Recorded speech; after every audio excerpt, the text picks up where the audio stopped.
Today's conversation is about why everyone needs to create videos, and more videos.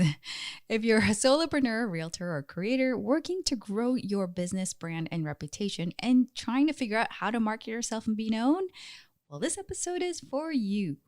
In today's episode, Shawn and I will talk about building relationships through video. And yes, we do find it a little ironic if you are listening to this episode in a podcast format, but hey, no one's perfect, but you should know we do have a YouTube accompaniment to these podcasts. But today we will chat about how to get started, where to begin, and the one thing you can do today to get you to the next level. With that, let's get into it. The Realtor 180 podcast, where valuable conversations and industry experts collide. Let's dive in and transform your business today. How are you today? I am fantastic. What's up with that intro? Fantastic. Great. I think we're getting a little punchy. Too much coffee or not enough? I don't know. I'm tired. What's up? What's good in your world? What's happening? I've wrapped up some projects and I'm gearing up to start some new projects that I cannot talk about yet. Yeah, a lot of my things are NDA. I don't know. Well, that stinks for us. You. Wah, wah. Cannot disclose. I am sorry. Well, I do know that you're actually going to be teaching very soon at Stanford. Yeah, I'm starting incredible. a winter quarter course. Yep. What's the course? iPhone filmmaking. Oh, fascinating. Wow, look at that. Today.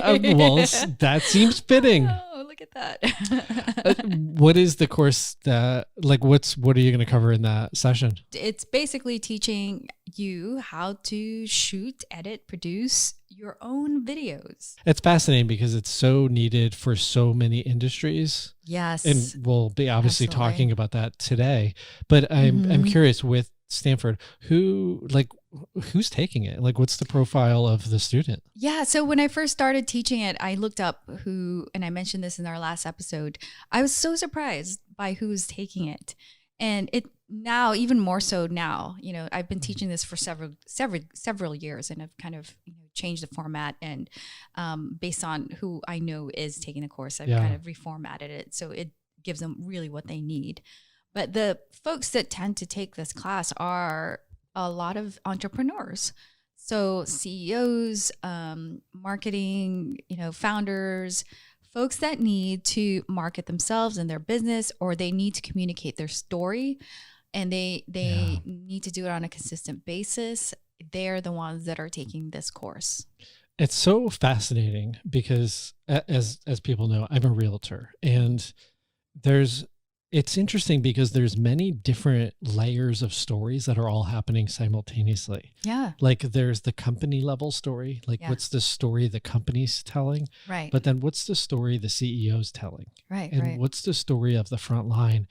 And all those fit into a much bigger story of who they are as a brand. I think we all know video is kind of something that can be used in multiple ways. Yeah. At the heart of it, though, it's communicating an idea and it's communicating a message. And more so now, we are communicating by video. Yeah. It's no longer the newspaper. It's no longer the Instagram image. A lot of things now are communicated via video. And you're right. If you kind of back up and look at just how media has evolved. It started from newspaper and print, which was just very dry in terms of material.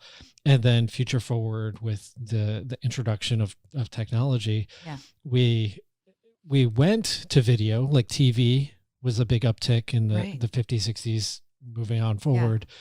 And then we went back to like blogging, texts, and then video, they were able to kind of figure out the streaming piece. And then video upticked, but kind of in between the two, images really had a huge, like Pinterest and Instagram had a big scene. Absolutely. But now I feel like we're going to the masses video, and video is so incredibly important because, when you read something, you don't pick up sarcasm or you don't pick up tones and you don't pick up like humor, and you can't Like, you can't see how somebody carries themselves. You can't see how someone speaks. And it's true. The written word is very different from watching a video. Interestingly enough, and with our time, is most places during the pandemic, people are wearing masks. And, oh my gosh, yes. And with realtors, I remember when the masks were first becoming a thing, realtors were having like side conversations, and they were saying it's so hard to read my clients. Yeah, because I can't see their face. Yeah, and that's a very important thing, is to be able to read people. And the only way to read someone is if you see them, their full face, right? Yeah. I actually heard the same thing about, in court right now, when people appear in court, they had to wear a mask, obviously, but they need to be able to see witnesses' faces, their mouths. So it had to be clear so you can see the expression that they're making. Fascinating. And that is really, really important. I think so let's take it something outside of business and to just drive in the point of how important seeing somebody is. Yeah. Online dating. Come on. Who hasn't done online dating? Wow. That was out of left field. Okay, come on. Okay. I've done many flop first dates, but let's just say people's photos aren't necessarily what they look like in person.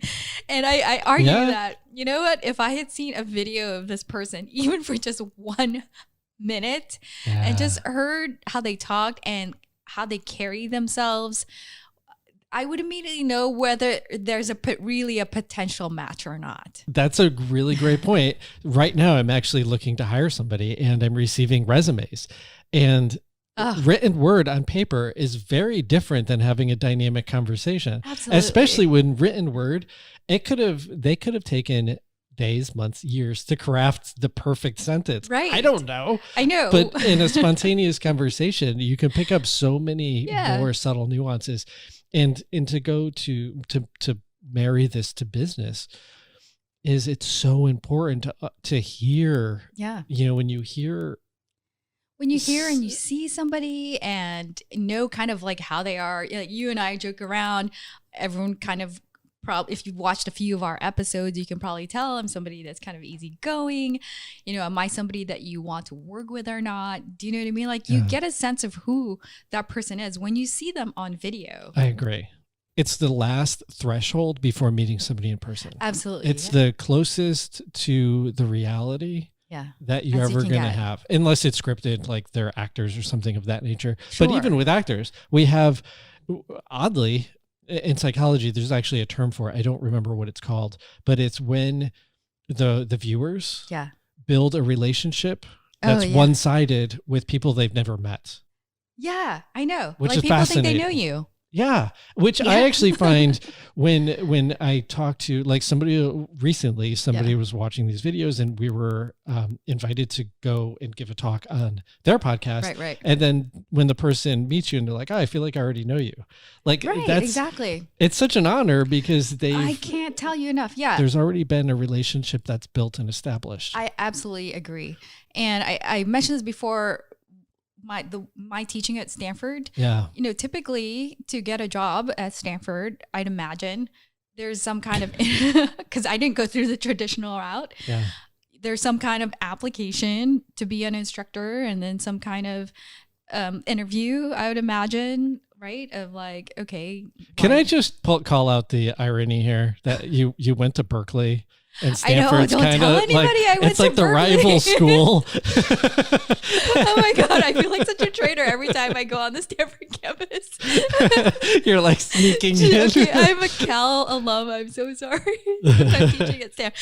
Well, that just tells you who teaches at Stanford. Cal alums. That's funny. Okay, no, sorry. My competitive school alumni thing kicking in there. I love it. It's so funny. Because they saw me on video teaching it and doing the thing that they wanted their teachers to do, somebody they want to hire.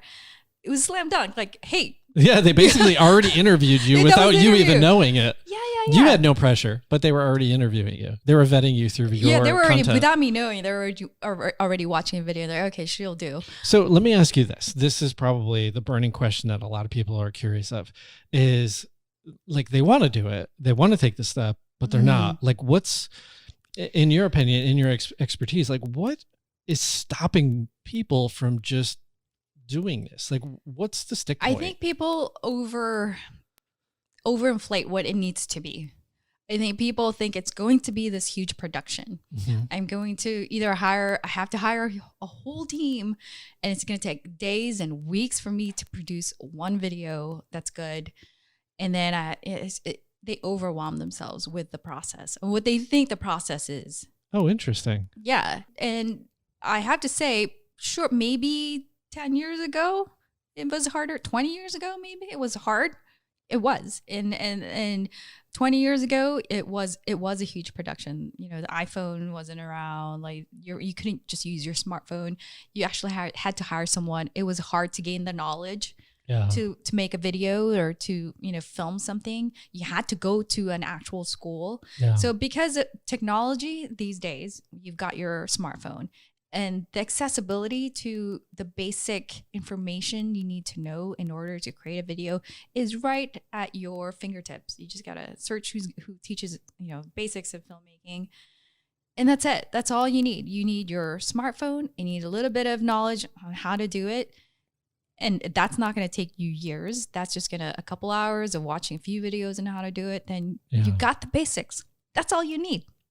That is literally all you need. And that's the one thing that just holds people up is, I don't want to say fear, but like the intimidation of just the process. The process. And I know a few people who are like, oh yeah, but I don't know what do I do with it? And I think you've pressed record on your phone and you've uploaded it to Instagram. Sure. You know, it can't be as basic as that, but I do encourage my students take my course that I offer, that you do want to stand out from the rest, because nowadays everybody is doing video. So what prevents people from going forward and making their own videos is that they overwhelm themselves with the process. So they think it has to be this huge production. And maybe that was the case 20 years ago, because 20 years ago, we didn't have smartphones and we didn't have online learning. That wasn't a thing. That's true. You know, and you had to go to school to learn how to do it. So yeah, but it's 2021 now, and we have those things. And if you have ever filmed yourself an Instagram story and, you know, hit and publish, there you go. You made a video. And it's not that complicated. And so if you can do that, you can do the next step, which is what I encourage my students to do, because everybody is creating videos, is you do want to kind of stand out a little bit over the rest, because everybody does the talking head. Yeah. You know, and you're going to look like everybody else. And the whole point of your marketing is you want to stand out, right? And I think there's a subtle nuance there too. The subtle nuance is it's relationship marketing. It's not sales marketing, meaning you're not trying to hit them over the head to buy.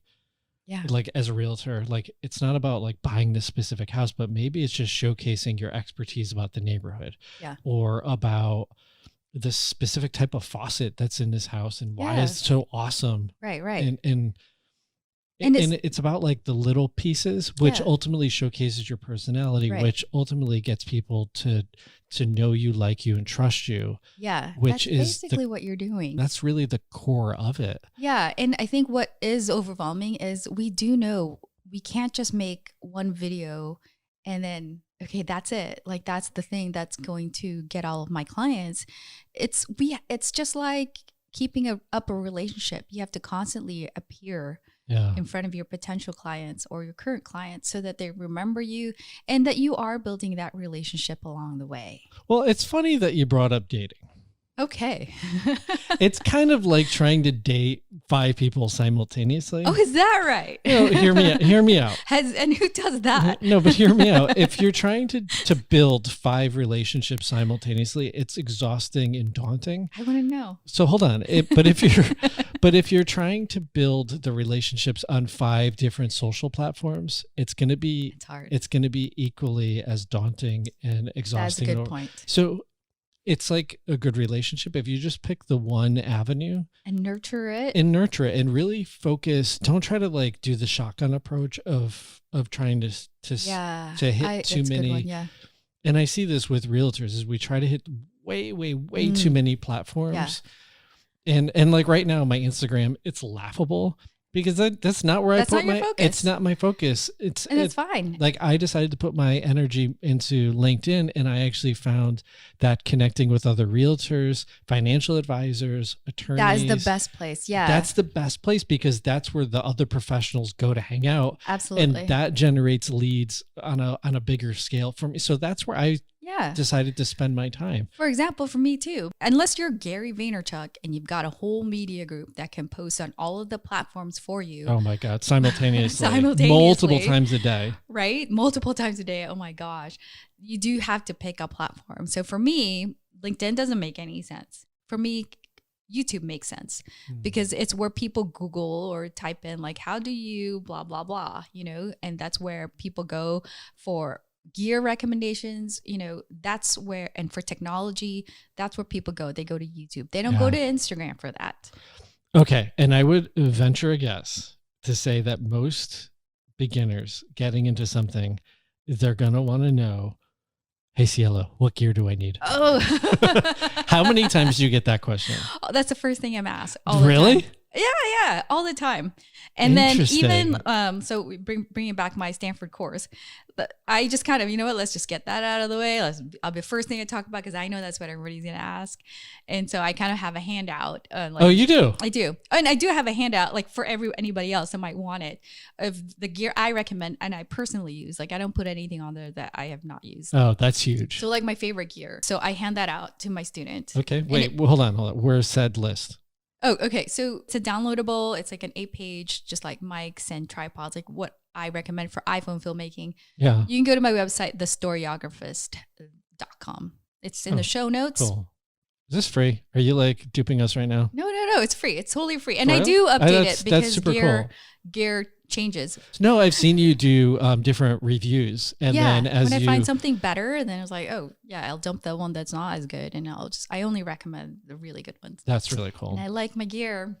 Nice. So out of curiosity, if let's say I'm just going to, because it's my lane, but let's say I'm a realtor, like how many pieces of gear, just like account, like how much stuff do I actually need to get started here? That's the other thing that people overwhelm themselves with because they think they need all of this gear. But really, one thing is you need a mic. I think people forget that audio matters. Like it's so quality of audio. That's why we have good mics right here.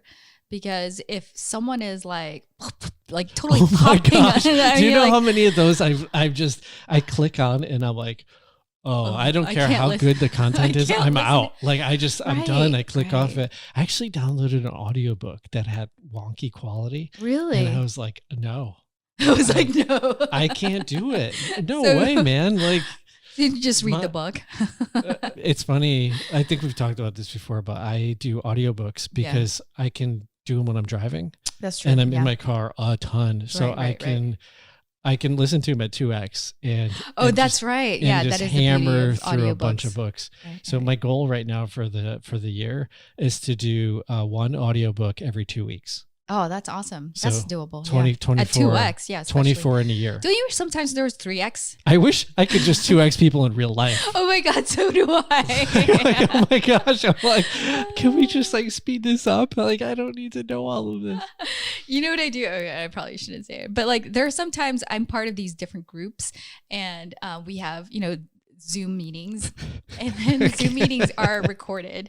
So a lot of times if I don't really need to be there, I just need to like digest the information. I need to consume the information, not necessarily participate. Yeah. I won't show up, but I will watch the Zoom meeting after the fact because I know it's just gonna be, rather than taking a whole hour, I 2x it and it only took half hour of my time.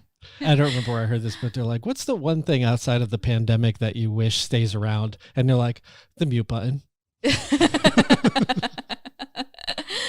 Anyway, okay, so we digress. Let's get back to video. Oh yeah, we're talking about gear and audio. Yeah, so the gear, honestly, you just need a mic and something to hold your phone up. It's that simple. It's not simple. For real? For real. Is it really that simple? It is really that simple. The hardest part is not the gear. It is the content. I found that after doing my video a day for a whole year, it's not the filming. It's not the editing. So let me ask you this. And to get everybody up to speed is you spent 1 year Yeah. Like 365 days creating a video. 366 days. Okay. All right. Leap year. Oh, it was leap Yes. year. My bad. Okay. So you spent that extra day creating these videos. Yeah. And I know that you have a very rather robust experience in doing all of this, but what was your takeaway after you did it for a year? Like, what was like the one thing you're like, dude, I really excel now in this? Like, what? That I personally excel at. Yeah. I think it's the storytelling. Oh, interesting. Yeah, I think I know like the video where I actually tell a story, and I didn't do it for all the videos because that was just a lot of effort. Yeah. But the ones where I did tell a story, that did really well, and I feel like I do that better now because I went through the practice of making a video a day. I like the way that you frame that. You practiced for a year. Like it was practice. Yeah. That's pretty cool, actually. I did the work. Yeah. We talked about doing the work in the last episode. Yeah. And to me, that was practice, the video a day. It was just those were my drills. If I were a basketball player.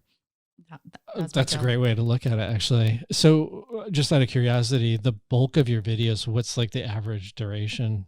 Well, it was on Instagram. So everything I tried to short form, totally short. You know what? That's all you need too. And I think people overwhelm themselves thinking, I have to do this, like I have to do an outline. I have to do, like 5 minutes and then I have to edit the 5 minutes. No.